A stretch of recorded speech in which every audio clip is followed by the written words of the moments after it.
think what really drew my attention to this nationwide epidemic really was the research that I had going on as I was preparing to speak at the World Aquatic Health Conference, where I told my story of nearly being a drowned victim. But I got a little excited and drifted to a part of the pool where my feet did not touch the bottom. All right?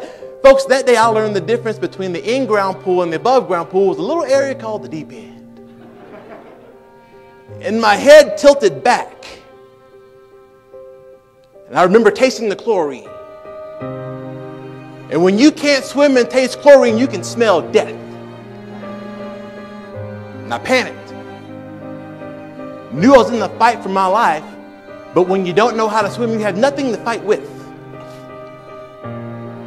All of a sudden, out of nowhere, Mrs. Parks jumps in the pool. They said she jumped over a table. Jumps over a table, jumps in the pool, pulls me out. She looked at me and said, "Byron, let me tell you something. You put yourself in a very dangerous situation by not telling me you couldn't swim. This swimming pool is an amazing thing. But when you don't know how to swim, what you don't know can kill you."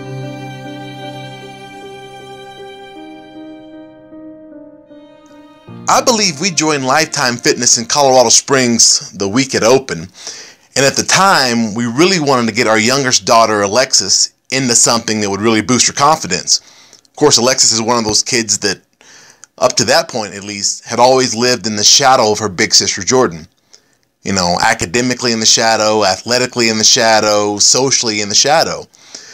And my wife and I had contemplated on what to really get her involved with, and I thought swim lessons at Lifetime would be pretty important.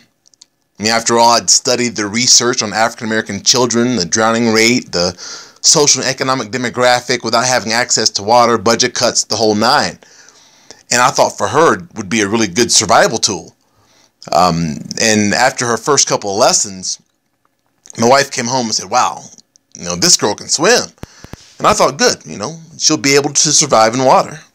She said, "No, Byron, I mean, she can swim."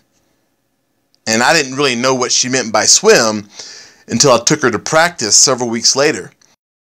I saw something I couldn't believe. I saw my little girl going up and down the lane with ease. And I thought, now wait a minute. She's not supposed to swim. She's supposed to be part of 70% of African American children who never learn to do so. She's not supposed to swim.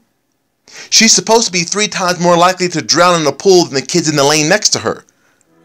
She's not supposed to swim. She's supposed to be part of a social economic demographic that doesn't have access to water. Because of a program that was committed to the benefits of aquatic health through swimming, and because of a staff that they have in the aquatic department at Lifetime Fitness, my little girl can freestyle with no problem, backstroke with no problem, butterfly with no problem, breaststroke with no problem. And today, she has more confidence than she's ever had before, and a joy she never had before, and excitement she never had before. So she's no longer living in the shadow of her big sister because she can see her own reflection in the water. I'm Byron Embry, and this is my story of a lifetime.